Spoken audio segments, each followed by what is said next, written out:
सारे तीर्थ बार बार, गंगा सागर एक बार। ऐसा क्यों, जाने रहस्य। गंगा सागर भारत के तीर्थों में से एक महातीर्थ है। गंगा जी इसी स्थान पर आकर सागर में मिलती है। इसी स्थान पर राजा सागर के 60,000 पुत्रों को मोक्ष प्राप्त हुआ था। यहाँ मकर संक्रांति पर बहुत बड़ा मेला लगता है। यहाँ लाखों श्रद्धालु गंगा स्नान के लिए आते हैं। कहते हैं यहाँ संक्रांति पर स्नान करने का 100 यज्ञ यज्ञ और 1000 गाय दान करने का फल मिलता है। गंगा सागर को तीर्थों का पिता कहा जाता है।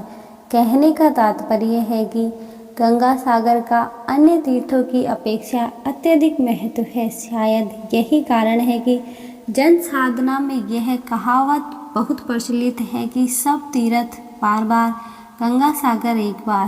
गंगा जी जिस स्थान पर समुद्र में मिलती है उस गंगा सागर कहा गया है। गंगा सागर एक बहुत सुंदर वन द्वीप समूह है जो बंगला की दक्षिण सीमा में बंगला की खाड़ी पर स्थित है। प्राचीन समय में इसे पाताल लोक के नाम से भी जाना जाता था। कलकत्ता में यात्री प्रायः जहाज में गंगा सागर जाते हैं। यहाँ मेले के दिनों में काफ़ी भीड़ भाड़ व रौनक रहती है, लेकिन बाकी दिनों में शांति और एकाकीपन छाया रहता है। तीर्थ स्थान सागर द्वीप में केवल थोड़े से साधु ही रहते हैं। अब वन से ढका और प्राय जनहीन है। इस सागर द्वीप में जहाँ गंगा सागर मेला होता है, वहाँ से 1 मील उत्तर में वामन खल स्थान पर एक प्राचीन मंदिर है।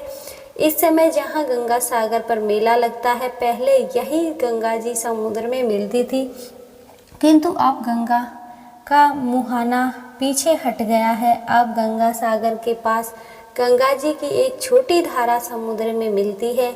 यहाँ सपाट मैदान है। यहाँ जहाँ तक नजर जाती है वहाँ केवल घना जंगल। मेले के दिनों में गंगा के किनारे पर मेले के लिए स्थान बनाने के लिए इन जंगलों को कई मीलों तक काट दिया जाता है। गंगा सागर का मेला मकर संक्रांति को लगता है। खाने पीने के लिए होटल, पूजा पाठ की सामग्री व अन्य सामानों की भी बहुत सी दुकानें खुल जाती हैं। तीर्थ स्थानों का फल अकेले गंगा सागर में मिल जाता है। संक्रांति के दिन गंगा सागर में स्नान का महात्म्य सबसे बड़ा माना गया है। प्रायः और दोपहर स्नान और मुंडन कर्म होता है। यहाँ पर लोग श्रद्धा और पिंडदान भी करते हैं। कपिल मुनि के मंदिर में जाकर दर्शन करते हैं। उसके बाद लोग लौटते हैं। आरी पांचों दिन माला समाप्त हो जाता है। गंगा सागर से कुछ दूर पर कपिल ऋषि का सन 1973 में बनाया है, जिसमें बीच में कपिल ऋषि की मूर्ति है और उस मूर्ति के एक तरफ राजा भगीरथ को गोद में लिए हुए गंगा जी की मूर्ति है तथा दूसरी तरफ राजा सागर और हनुमान जी की मूर्ति है। इसके अलावा यहाँ सांख्य योग के आचार्य कपिलानंद जी का आश्रम, महादेव मंदिर, योगेंद्र मठ, शिव भक्ति महानिवास आश्रम और भारत सेवाश्रम संघ का विशाल मंदिर भी है। रामायण में एक कथा मिलती है जिसके अनुसार कपिल मुनि किसी अन्य स्थान पर तपस्या कर रहे थे। ऐसे ही समय में अयोध्या के सूर्यवंशी राजा सागर एक अश्वमेध यज्ञ का अनुष्ठान करने लगे। उसके अश्वमेध यज्ञ से डरकर इंद्र ही राक्षस रूप धारण कर यज्ञ अश्व को चुरा लिया और पाताल लोक में ले जाकर कपिल के आश्रम में बांध दिया। राजा सागर की 2 पत्नी थी, केसनी और सुमिति। केसनी के गर्भ से अश्वमेधस पैदा हुआ और सुमिति के गर्भ से 60,000 पुत्र। अश्वमेधस बड़ा ही उत्कट प्रकृति का था। वह प्रजा को बहुत पीड़ा देता था, अतः सागर ने उसे अपने राज्य से निकाल दिया। अश्वमेध का घोड़ा चुरा लिए जाने के कारण सागर बड़ी चिंता में पड़ गए। उन्होंने अपने 60,000 पुत्रों को अश्व ढूंढने के लिए कहा। 60,000 पुत्र अश्व ढूंढते ढूंढते पाताल लोक पहुंच गए। वहां उन लोगों ने कपिल मुनि के आश्रम में यशनी यज्ञ को बंधा देखा। उन लोगों ने मुनि कपिल को ही चोर समझकर उनका काफी अपमान कर दिया। अपमानित होकर ऋषि कपिल ने सभी को श्राप दिया, तुम लोग भस्म हो जाओ। श्राप मिलते ही सभी भस्म हो गए। पुत्रों के आने पुत्रों के आने में विलंब देखकर राजा सगर ने अपने पौत्र अंशुमान और अश्वजस का पुत्र था को पता लगाने के लिए भेजा। अंशुमान खोजते खोजते पाताल लोक पहुंचा। वहां अपने सभी चाचाओं को भस्म रूप में परिणत देखा तो सारी परिस्थिति समझ गया। उन्होंने कपिल मुनि की स्तुति कर प्रश्न किया। कपिल मुनि ने उसे घोड़ा ले जाने की अनुमति दे दी और यह भी कहा कि यदि राजा सगर को कोई वंशज गंगा को यहाँ तक ले आए तो सभी का उद्धार हो जाएगा। अंशुमान घोड़ा लेकर अयोध्या लौट आया। यज्ञ समाप्त करने के बाद राजा सगर ने 30,000 वर्षों तक राज्य किया और अंत में अंशुमान को राजगद्दी देकर स्वर्ग सिधार गए। अंशुमान ने गंगा को पृथ्वी पर लाने का काफी प्रयत्न किया लेकिन सफल नहीं हो पाया। अंशुमान के पुत्र दिलीप ने दीर्घ काल तक तपस्या की लेकिन वह भी सफल नहीं हो पाया। दिलीप के पुत्र भगीरथ ने घोर तपस्या की। गंगा ने आश्वासन दिया कि मैं जरूर पृथ्वी पर आऊंगी, लेकिन जिस समय मैं स्वर्गलोक से पृथ्वी पर आऊंगी तब उस समय मेरे प्रभाव को रोकने के लिए कोई उपस्थित होना चाहिए। भगीरथ ने इसके लिए भगवान शिव को प्रसन्न किया। भगवान शिव ने गंगा को अपनी जटाओं में धारण कर लिया। भागीरथ ने उन्हें पुनः प्रसन्न किया तो शिवजी ने गंगा को छोड़ दिया।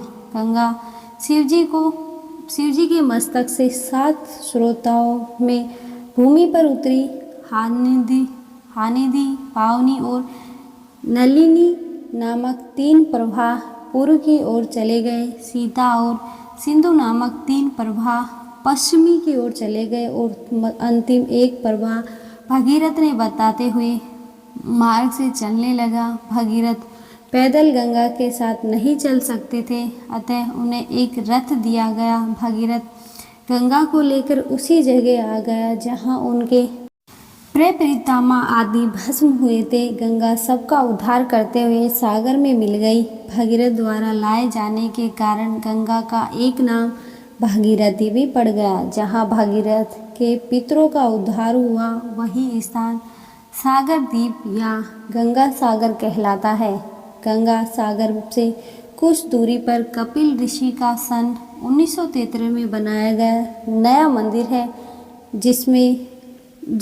बीच में कपिल ऋषि की मूर्ति है। उस मूर्ति के एक तरफ राजा भगीरथ को गोद में लिए हुए गंगा जी की मूर्ति है तथा दूसरी तरफ राजा सगर तथा हनुमान जी की मूर्ति है। मानसिक मल या मन के मेल, जब मन विषयों में आगस्त रहता है तो उस मानसिक मल कहते हैं। जब संसार की मोह माया में विषयों से वैराग्य हो जाए तो उसे मन को नीलामता कहते हैं। मानसिक तीर्थ, सत्य तीर्थ, क्षमा तीर्थ, मद्रित्रयंग्री, सर्व भीतरी दया तीर्थ माज्यमेव च दान तीर्थ, सम तीर्थ, संतोष में च ब्रह्मचार्य तीर्थ, नियस्तुमित यथोच मंत्राणा तु जस तीर्थ, तु प्रिय वादिता ज्ञान तीर्थ, धृतरिस्त तीर्थ में जय आत्मीयता ध्यान तीर्थ, पुण्य तीर्थ, शिव स्मृति अर्थात सत्य तीर्थ है, क्षमा तीर्थ है, इंद्रिय ग्रहण तीर्थ है, सभी प्राणियों पर दया करने, सरल दान, मनोनिग्रह, संतोष, ब्रह्मचार्य, नियन, मंत्र जप, मीठा बोलना, ज्ञान, धैर्य, अहिंसा, आत्मा में स्थित रहना, भगवान का ध्यान और भगवान शिव का स्मरण सभी मानसिक तीर्थ कहलाते हैं। शरीर और मन की शुद्धि, यज्ञ, तपस्या और शास्त्रों का ज्ञान, ये सब से सब तीर्थ ही है। जिस मनुष्य ने अपने मन और इंद्रियों को वश में कर लिया, वह जहाँ भी रहेगा वही स्थान उसके लिए नेमिय यारण, कुरुक्षेत्र, पुष्कर आदि तीर्थ बन जाएगा। अतः मनुष्य को ज्ञान की गंगा से अपने को पवित्र रखना चाहिए। ध्यान रूपी जल से राग द्वेष रूपी मल को धो देना चाहिए और यदि वह सत्य, क्षमा, दया, दान, संतोष आदि मानस तीर्थों का सहारा ले तो जन्म जन्मांतर के पाप धुलकर परम गति को प्राप्त कर सकता है। भगवान के प्रिय भक्त स्वयं ही तीर्थ रूपी होते हैं। उनके हृदय में भगवान के विराजमान होने से वे जहाँ भी विचरण करते हैं वहीं महातीर्थ बन जाता है। जीवन का सत्य अस्तित्व में कल्याण है, ना कि भौतिक। धन्यवाद। राधे राधे।